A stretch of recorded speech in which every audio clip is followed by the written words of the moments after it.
وبلغت القلوب الحناجر وتظنون باللہ الظنونا، اور تمہیں اللہ کے بارے میں خیالات آنے لگے. یہ بھی نیچرل ہے. بعض دفعہ وسوسے آنا شروع ہو جاتے ہیں. اتنی صحابہ کرام پہ مشکلات آئی ہیں کہ شیطان نے صحابہ کے دل میں وسوسے ڈالنا شروع. بھائی کہاں گئی وہ مدد؟ ہم سے تو بڑے وعدے کیے گئے تھے، اسلام دنیا میں آئے گا، غالب ہوگا، نبی آخری نبی ہیں، اور ایسا امن قائم ہوگا کہ ایک عورت زیورات سے آراستہ ہو کے صنعاء سے حضر موت کی طرف جائے گی، کوئی نظر اٹھا کے دیکھنے والا نہیں ہوگا. لیکن یہ ہو کیا رہا ہے ہمارے ساتھ؟ ہیں بھائی، بھوک پیاس اور گڑھے کھد رہے ہیں، اور اتنی ٹینشن، اور پھر بھی تیر پہ تیر چل رہے ہیں. اتنی تیر اندازی ہوئی اور اتنا خطرہ ہوا کہ نبی صلی اللہ علیہ وسلم کی زندگی میں پہلی مرتبہ 4 نمازیں ایک ساتھ قضا ہوئی ہیں، ظہر، عصر، مغرب، عشاء. سمجھتے ہو کہ نہیں سمجھتے؟ کیوں؟ پڑھ ہی نہیں سکتے تھے نا، کوئی جگہ ہی نہیں مل رہی تھی جہاں کھڑے ہو کے نماز پڑھیں، دشمن نہ آئے تو جان بچانا پہلے فرض ہے. اور اللہ نے میدان جنگ میں نماز پڑھنے کا طریقہ بھی نازل نہیں کیا تھا، بعد میں تو اللہ نے نازل کر دیا اور بتا دیا کہ جنگ میں بھی نماز قضا کرنے کی اجازت نہیں. لیکن اس میں بھی حکمت تھی کہ تاکہ پتہ تو چلے کہ جب 4 نمازیں قضا ہوں گی تو پڑھی کیسے جائیں گی. تو نبی نے ان 4 کو پڑھا. کیسے پڑھا؟ جو پہلے قضا ہوئی تھی وہ پہلے، پھر عصر، پھر مغرب، پھر عشاء. اسی وجہ سے امام احمد ابن حنبل اور امام ابو حنیفہ، اس حدیث کی روشنی میں دونوں اماموں کا قول ہے کہ اگر کوئی صاحب ترتیب ہے، نمازیں ترتیب سے پڑھتا آ رہا ہے، تو اگر ایک نماز قضا ہو جائے گی تو جب تک وہ پڑھے گا نہیں اگلی ہوگی نہیں اس کی. اسی حدیث کی بیس. اور اسی حدیث سے یہ بھی پتہ چلا، چاروں ائمہ کا اتفاق ہے کہ نمازیں جتنی بھی زیادہ قضا ہو جائیں، جب تک قضا پڑھو گے نہیں صرف توبہ سے معاف نہیں ہوں گی. یہ جو ہمارے اہل حدیث حضرات کہتے ہیں کہ جب اتنی ساری نمازیں ذمے میں قضا ہو گئیں تو صرف توبہ سے معاف ہو جاتی ہیں، ہم جب کہتے ہیں کہ بھائی کیا دلیل ہے، تو یہ الٹا ہم سے حدیث پوچھ رہے ہوتے ہیں کہ آپ کے پاس کون سی حدیث ہے کہ قضاء عمری پڑھنا فرض ہے. وہ بھائی دعویٰ آپ کر رہے ہو کہ اتنی نمازیں ہو جائیں تو بغیر پڑھے معاف ہوتی، تو حدیث آپ کے ذمے ہے، الٹا ہم سے حدیث مانگ رہے ہو. جب ہم حدیث دکھاتے ہیں کہ یہ تو 4 قضا ہوئی تھی تو پڑھی ہے نا پہلے، تو 4000 کا بھی یہی حکم ہے، تو کہتے نہیں 4000 پہ کوئی حدیث دکھاؤ. یاد رکھو جو دعویٰ کرتا ہے دلیل اس کے ذمے. میں کہتا ہوں اس نے میرے 50 روپے کھائے ہیں، عدالت کہتی ہے دلیل پیش کرو، میں 2 گواہ لے کر آتا ہوں، اس نے 50 روپے کھائے ہیں واپس نہیں کیے، عدالت میرے حق میں فیصلہ کرتی ہے. پھر میں اگلے دن عدالت کے پاس گیا، میں نے کہا اس نے 50 کروڑ روپے کھائے ہیں، عدالت کہتی ہے اب اس سے گواہ لیے جائیں گے، یہ دلیل دے گا کہ 50 کروڑ روپے اس نے نہیں کھائے. میں کہوں گا جج صاحب قانون کی کتاب میں لکھا ہوا ہے جو کسی کے 50 روپے کھائے تو جو دعویٰ کرے گا نا کہ اس نے کھائے ہیں وہ دلیل دے گا. تو عدالت کہے تو 50 روپے کے بارے میں لکھا ہے، 50 کروڑ کے بارے میں تھوڑی لکھا ہے. صحیح ہے نا جج صاحب؟ وہ سپریم کورٹ نے 50 روپے کے بارے میں فیصلہ کیا تھا کہ جو 50 کا دعویٰ کرے گا دلیل اس کے ذمے ہوگی. ہائی کورٹ کا جج کہہ رہے سپریم کورٹ کا فیصلہ 50 کے بارے میں تھا، 50 کروڑ کے بارے میں نہیں تھا. آپ نے دعویٰ کیا اس نے 50 کروڑ کھائے ہیں تو یہ کہے گا کہ میں نے نہیں کھائے اور اس پہ دلیل لے کر آئے گا کہ میں نے نہیں کھائے. ابے بھائی کامن سینس کی بات ہے، جو نہیں کھائے وہ دلیل نہیں دیتا، دلیل وہ دیتا ہے جو کھانے کا دعویٰ کر رہا ہے. ہمیں اسلام میں نماز اگر کسی نے چھوڑ دی تو ہمیں یہ تو ملتا ہے کہ قضا کے بغیر وہ نماز صرف توبہ سے معاف نہیں ہوتی، قضا بھی پڑھنی پڑے گی. بخاری کی حدیث ہے فجر کی نماز رہ گئی، آپ نیند کا غلبہ ہوا، فجر نکل گئی، آپ نے پہلے قضا پڑھی ہے. اور یہ بھی حدیث ہے غزوہ خندق کی.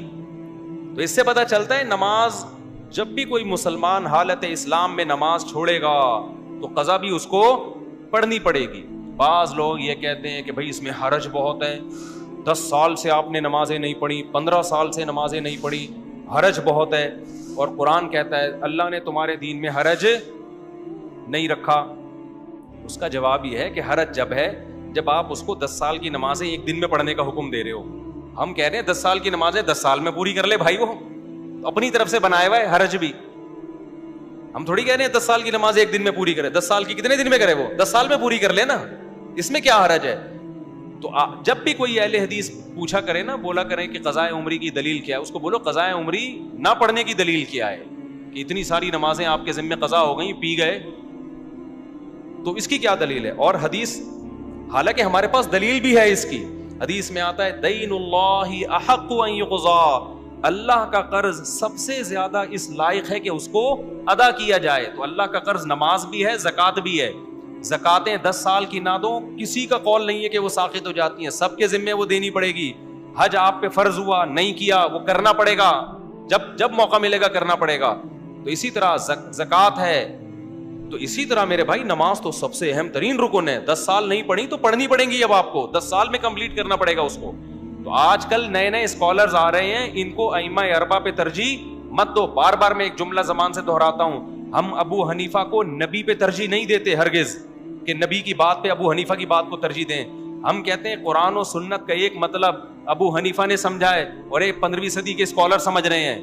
جو ابو حنیفہ کی سمجھ ہے وہ ان 15ویں صدی کے مولویوں سے زیادہ سمجھدار تھے. وہ ان کو قرآن و حدیث ان سے زیادہ آتا تھا. سمجھتا ہے کہ نہیں سمجھتا؟ تو ایک چھوٹی سی مثال میں دے کے بس آگے چلتا ہوں تاکہ ہمارا ٹاپک نہ رہ جائے. تو اب دیکھو مجھے ایک بات بتاؤ، آپ سے میری بات ہوئی، وہ سے بحث کر رہے تھے. السلام علیکم جناب، خیریت سے؟ خیریت سے؟ تو حضرت آگے تشریف لیں، بلکہ آپ تو ممبر پہ آ جائیں. آج ایک میں وہ کسی نے مجھ سے کہا کہ دیکھو جب حدیث میں آتا ہے کہ نبی صلی اللہ علیہ وسلم نے سفر میں 2 نمازیں ایک ساتھ پڑھی ہیں تو حضرت گستاخی اور بے ادبی معاف، السلام علیکم، کہ نبی صلی اللہ علیہ وسلم نے 2 نمازیں اکٹھی پڑھی ہیں. جب حدیث میں یہ صراحتاً ہے تو آپ لوگ ابو حنیفہ کے قول کو حدیث پہ ترجیح کیوں دیتے ہو؟ سمجھ میں آ رہی؟ یہ میرا ٹاپک نہیں ہے، چل پڑا ہے تو میں بتا دوں تھوڑا سا. میں نے ان سے کہا کہ نبی صلی اللہ علیہ وسلم نے 2 نمازیں سفر میں اکٹھی پڑھی ہیں، اس پر تو صحیح حدیثیں موجود ہیں. اکٹھی کا مطلب کیا ہے؟ اس پر حدیث یا تو صریح نہیں ہے یا صحیح نہیں ہے.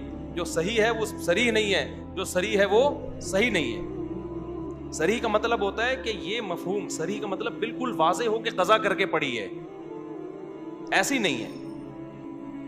اور صحیح کا مطلب یہ ہے کہ اگر جس میں وضاحت ہے نا کہ قضا کر کے پڑھی ہے وہ صحیح نہیں ہے، تو یا تو صحیح نہیں ہے یا صریح نہیں ہے. خیر اب یہ میرا ٹاپک نہیں ہے، میں جلدی سے اس کو غزوہ خندق کو مکمل کروں.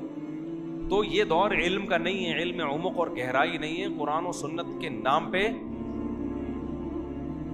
بہت کچھ بولا جاتا ہے. تو میں یہ عرض کر رہا تھا تو حضرت سلمان فارسی نے حکم دیا کہ کیا کی جائیں؟ خندقیں کھودی جائیں. خندقیں کھودی گئیں اور پھر قرآن میں اللہ تعالیٰ فرماتے ہیں کہ ہم نے اس طرح سے مدد کی. وَإِذْ قَالَتْ طَائِفَةٌ هُنَالِكَ ابْتُلِيَ الْمُؤْمِنُونَ وَزُلْزِلُوا زِلْزَالًا شَدِيدًا. قرآن کہتا ہے یہاں مومنوں کو آزمایا گیا اور زبردست طریقے سے ان کو ہلا کر رکھ دیا گیا. وَتَظُنُّونَ بِاللَّهِ الظُّنُونَ پر بات کر رہا تھا کہ دل میں کیا آنا شروع ہو گیا؟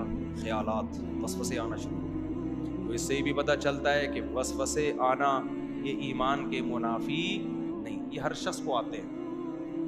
ایسے لوگ آتے ہیں مجھے بتا رہے ہوتے ہیں کہ مجھے یہ خیال آ رہا ہے پتہ نہیں جنت ہے یا نہیں. تو یہ ان کا حل یہ ہے کہ آنے دو، یہ آئیں گے خود ہی مارکیٹ سے چھوڑ دیں. ان کو زیادہ لفٹ کرایا نا کہ کیوں آ رہے ہیں تو یہ اور زیادہ دماغ میں کھوپڑی میں گھسیں گے. عمل کو سیدھا رکھو. میں اکثر ایک مثال دیتا ہوں، آپ کے باس نے آپ کو کوئی کام کہا کہ جا بھائی یہ تو چیک بینک سے نکال کے کمپنی کے اکاؤنٹ میں جمع کرا دے. آپ کو وسوسے آنا شروع ہو گئے، یار میں جاؤں گا چیک نکالوں گا، پتہ نہیں ڈاکو چھین نہ لیں، یہ نہ ہو جائے، وہ نہ ہو جائے، یہ نہ ہو جائے، باس نے یہ حکم صحیح بھی دیا ہے کہ غلط تو نہیں دیا، اس کے کرنے سے میں اسلام سے خارج ہو جاؤں گا، یہ جنت میں جاؤں گا. باس کو ان چیزوں سے کوئی فکر ہے؟ بولو نا. آپ آئے، آپ نے کہا میں نے چونکہ چیک نہیں نکالا چونکہ مجھے وسوسے بہت آ رہے تھے. بس باس کہے گا تیرے وسوسے تو اپنے پاس رکھ، جو کام میں نے تجھے بتایا تھا کمبخت تو نے وہ کام کیا ہے یا نہیں کیا. تو اللہ میاں کا بھی یہی حال ہے. آپ کے ذمے جو کام لگایا ہے نا، نماز پڑھو، وضو کرو، زکوٰۃ دو، بہنوں کی وراثت ان کے حوالے کرو، عقیدہ اپنا صحیح رکھو، یہ کام تمیز سے کرتے رہو. پھر جو آ رہا ہے آنے دو، جو جا رہا ہے جانے دو. تو وسوسے کا علاج بھی یہی ہے کہ ان کو لفٹ نہیں کراؤ زیادہ.